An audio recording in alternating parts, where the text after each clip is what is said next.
നമസ്കാരം, എല്ലാവർക്കും പുതിയ വീഡിയോയിലേക്ക് സ്വാഗതം. എമ്പുരാന്റെ ഇന്നത്തെ അപ്ഡേഷൻ, ഇന്നത്തെ 2 പൂട്ടും തുറന്നു. നമുക്ക് ലൂസിഫറിൽ വളരെ പരിചയമുള്ള 2 പേരുടെയാണ് ഇന്ന് എമ്പുരാനിലുണ്ടെന്നുള്ള അപ്ഡേഷൻ വന്നത്. ഒന്ന് സാനിയ അയ്യപ്പൻ, 2 നന്ദു. ഒന്ന് അതിലെ ടീനേജ് ഗേളായ ജാൻവി, 2 ആ മന്ത്രിയായ പീതാംബരൻ. അപ്പൊ ഈ 2 പേരുമാണ് ഇന്ന് ലോക്ക് തുറന്നു വന്നിരിക്കുന്നത്. നമുക്കറിയാം ലൂസിഫറിൽ ഒരു ടീനേജ് ഗേളായിട്ട് വരുന്നു. ഡ്രഗിൻ്റെ ഇതിൽ അഡിക്ഷനിലായി പോകുന്നു. സ്റ്റെപ്പ് ഫാദറിൻ്റെ ഭാഗത്തു നിന്നുണ്ടാവുന്ന സെക്ഷൽ ഹരാസ്മെൻറ്റിൽ മാനസികമായി ബുദ്ധിമുട്ടിയിരിക്കുന്ന ഒരു കുട്ടി, ഈ ഡ്രഗ്സിന് അടിമപ്പെട്ടു പോകുന്ന കുട്ടി. പിന്നെ അതിൽ നിന്ന് രക്ഷപ്പെടാനുള്ള കുഞ്ഞിൻ്റെ ശ്രമം. ഇതായിരുന്നു അന്നത്തെ ഒരു ടീനേജ് ഗേൾ. ഇപ്പം സിനിമ 5 വർഷം കഴിഞ്ഞതുപോലെ തന്നെ ഈ കുട്ടിയും വളർന്നു, യഥാർത്ഥത്തിലും വളർന്നു. ഇന്നൊരു യങ്സ്റ്ററെ വേഷം ചെയ്യുന്ന അതുപോലെയാണ് ഇതിൽ നിൽക്കുന്നത്. ഇപ്പം 5 വർഷത്തെ അതുപോലെ തന്നെ വളർന്ന കുട്ടിയായിട്ട് നിന്ന് ഈ സിനിമയിലും വലിയൊരു ഭാഗം ചെയ്യുന്നുണ്ട്.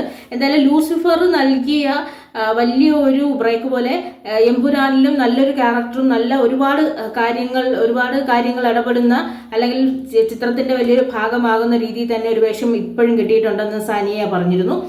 രണ്ടാമത്തതാണ്, നമ്മൾ ആ സിനിമയിൽ ആ വൃത്തികെട്ട പൊളിറ്റിക്സ്, നമ്മളെ ഇഷ്ടപ്പെടാത്ത, നമ്മൾ വെറുക്കുന്ന ആ പൊളിറ്റിക്സിൻ്റെ പ്രധാന ഭാഗം വരുന്ന ഒരു മന്ത്രിയായിട്ട് വന്ന മന്ത്രി പീതാംബരൻ. അതായത് പൊളിറ്റിക്സിൻ്റെ ഏറ്റവും നമ്മളെ വെറുപ്പിക്കുന്ന ഘടകം, ആ ഘടകങ്ങളിൽ അല്ലെങ്കിൽ ചതിക്കുന്ന ഘടകം, അങ്ങനെ ഉണ്ടായിരുന്ന മന്ത്രി പീതാംബരനായിട്ട് വന്ന നന്ദു.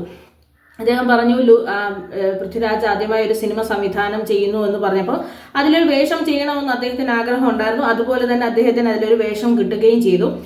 എമ്പുരാനിലും അതുപോലെ ഒരു വേഷമുണ്ട്. അപ്പം നമുക്കറിയാം, അന്ന് നമ്മൾ കണ്ട ഒരു പൊളിറ്റിക്കലി റോങ് ആയ സൊസൈറ്റിയുടെ ബുദ്ധിമുട്ടുകളൊക്കെ നമ്മളെ പലരും അനുഭവിച്ചുകൊണ്ടിരുന്ന ബുദ്ധിമുട്ടുകൾ, മീഡിയയിൽ അനുഭവിക്കുന്ന ബുദ്ധിമുട്ടെല്ലാം തുറന്ന് കാണിച്ചൊരു സിനിമയായിരുന്നു ലൂസിഫർ എന്ന് പറഞ്ഞത്. ഇപ്പം 2ാം ഭാഗം എമ്പുരാനിലും ഇതുപോലെ തന്നെ ഒരുപാട് സംഭവങ്ങൾ ചേർത്തിണക്കി തന്നെയാണ് സിനിമ തയ്യാറാക്കിയിരിക്കുന്നത്.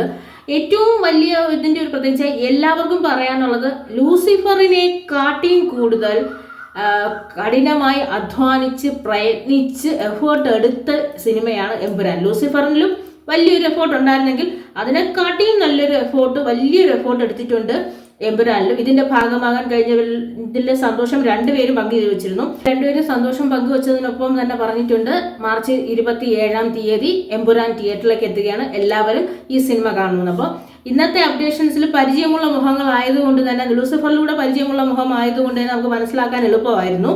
ഇനി നാളത്തെ പൂട്ട് തുറന്ന് അടുത്ത കഥാപാത്രങ്ങളെ കാത്തിരിക്കുക.